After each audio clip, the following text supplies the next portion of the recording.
आज हूँ 25 एप्रिल शनिवार। चलतु आज दिनसार चटपटा खबर उपर टिके नजर पकाइबा, जानिबा कौन रही आज ताजा खबर। कोहल है लॉकडाउन कटकणा, जानतु क्यों दुकान खोला रहिबो एवं क्यों दुकान खोलिबनी। लॉकडाउन समय दुकान खोल नहीं केंद्र सरकार संशोधित गाइडलाइन जारी करछन्ती। एथिरे दुकान खोलिबा कटकणा को कोहल कर जायछि। सहरांचल एवं ग्रामांचल रे केउं दुकान खोलिबो एवं केउं दुकान बंद रहिबो ताहा नहीं गृहमंत्री पक्षरु स्पष्ट कर जायछि। संशोधित गाइडलाइन अनुसार ग्रामांचल रे समस्त दुकान खोल जिवो, सहरांचल रे थिबा समस्त गोटिकिया दुकान खोल जिवो, सहरांचल रे गलीकंद्रे थिबा समस्त दुकान खोल जिवो, ताहा सहित सहरांचल रे रेसिडेंशियल दुकान मध्य खोला रहिबो। अन्यपटे ग्रामांचल थिबा कौनसी प्रकार शॉपिंग मॉल खोलिबो नाही। सेहीपरि सहरांचल रे मध्य मार्केट कॉम्प्लेक्स खोली परिबे नाही। सहरांचल रे थिबा शॉपिंग मॉल गुडी को मध्य खोला जाय परिबे नाही। ई कॉमर्स कंपनी गुडी को पूर्व भली जरूरी प्रकार सामग्री बिक्री करि परिबे, किंतु मद बिक्री को संपूर्ण रूप बंद कर जायछि। यह व्यतीत हॉटस्पॉट एवं कंटेनमेंट जोन रे चिन्हित होइथिबा अंचल रे कौनसी प्रकार दुकान खोली परिबे नाही। आसिबा परवर्ती खबर को। गंजामर 3टी पंचायत को जातीय अवार्ड। ट्वीट करी शुभेच्छा जणाइले मुख्यमंत्री। जातीय पंचायतराज दिवस उपलक्षे शुक्रवार 3टी विभाग में गंजाम जिलार 3टी पंचायत को जातीय पंचायत अवार्ड मिली। एने मुख्यमंत्री नवीन पट्टनायक ट्वीट करी गंजाम जिला प्रशासन को प्रशंसा करने सहित शुभेच्छा जणाइछथि। ओडिशा रे श्रेष्ठ विकास प्लान करिबारे गंजाम ब्लॉक रो कांचीपुर पंचायत रही। ता सहित ओडिशा रे श्रेष्ठ चाइल्ड फ्रेंडली पंचायत विभाग में बेलगुंठा ब्लॉक रो बड़कर सिंह पंचायत रही एवं नानाजी देशमुख राष्ट्रीय गौरव ग्रामसभा पुरस्कार सानखमुंडी ब्लॉक रो पोड़मारी पंचायत को मिली। आसिबा परवर्ती खबर को। कोरोना पर ओडिशा को बात्या भय। समग्र देश कोरोना भाइरस संक्रमण को महासंकट दे गति करुछि। दिनकु दिन देश और राज्य में संक्रमित संख्या बढ़िबार लागिछि। ओडिशा रे एपर्यंत 94 जन कोरोना रे आक्रांत होइथिबा बेले जनकर मृत्यु घटी सारिछि। एहार भितर आସୁଥିବା आउ एक बात्या ओडिशा पई भय सृष्टि करिछि। सूचना मुताबक मे 3 रे ओडिशा रे पुणी आउ एक बात्या सम्मुखीन होबाक जाउछि बोली आशंका कर जाइछि। तेबे एहा ओडिशा आसिबो कि नाही से नहीं एपर्यंत कौन से स्पष्ट हो पारि नाही। अंडमान निकोबर द्वीपपुंज और दक्षिण बंगोपसागर में सृष्टि होता लघुचाप आसंता 27 कि 28 तारिख में बात्या रूप नहीं पारे बोली पाणीपाग विभाग सूचना दी जाइछि। चलित मास 28 रे यह घूर्णिबलय रूप नहीं 30 रे लघुचाप पर परिणत हेबो।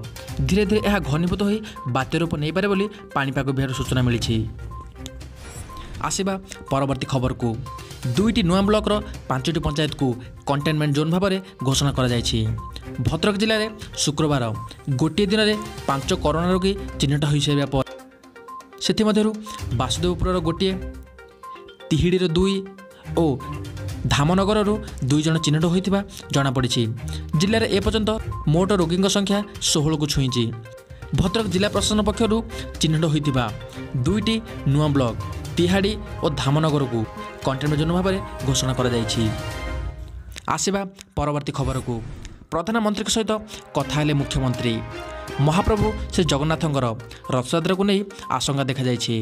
कोविड-19 संक्रमण को दृष्टि रखी केंद्र सरकार सामाजिक दूरता बजाय रखा समस्त सामाजिक और धार्मिक कार्यक्रम पर कटकणा जारी रखिछन्ति। एभली संकटमय परिस्थिति में आसंता जून 23 रे हेबाकु जाउथिबा श्री जीउंकर रथयात्रा किपरि हेबो से नहीं राज्य सरकार चिंतारे पड़ जाइछन्ति। रथयात्रा प्राय 1.5 मास आगरू प्रस्तुत होगाकू पड़ी थाए। आसंता 26 तारिख में अक्षय तृतीया पड़ुछि। से दिन महाप्रभुଙ୍କ रथयात्रा लगी रथ निर्माण कार्य आरंभ हेबो। एभली स्थिति में रथयात्रा हेबो कि नहीं से नहीं गुरुवार मुख्यमंत्री नवीन पट्टनायक प्रधानमंत्री नरेंद्र मोदी सहित टेलीफोन रे कथा होइछन्ति।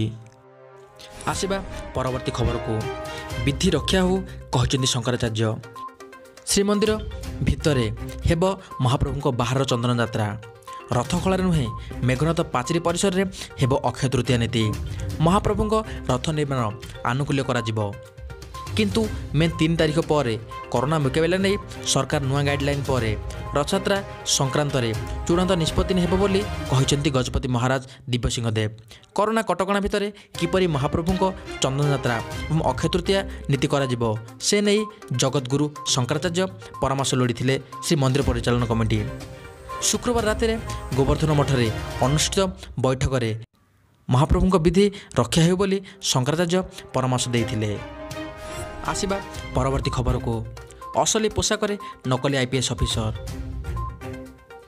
हेलो, मु 2018 बैचर आईपीएस ऑफिसर शर्मिष्ठा कहूँ। मो पाई गाड़ी, घर, चाकर, राशन दरकार। कमिशनरेट पुलिस को एभली फोन करी नाकेदम करथिला जड़े नकली महिला आईपीएस ऑफिसर। नकली आईपीएस ऑफिसर शुक्रवार धरा पड़छंती। तांको निकटरू असली पुलिस पोशाक, नकली बंदूक, आईपीएस बैच ता सहित परिचय पत्र मिली। एसत मोबाइल फोन को जबत कर पुलिस चाकरी करुवा स्वामी और भाईंकर बदली से एक नाटक रचिथिबार जनापड़ी। आसिबा परवर्ती खबर को देश में 24 घंटे कोरोना नेलानी 57 मुंड। भारत में कोरोना भाइरस दिनकू दिन तार काय विस्तार कर लगी।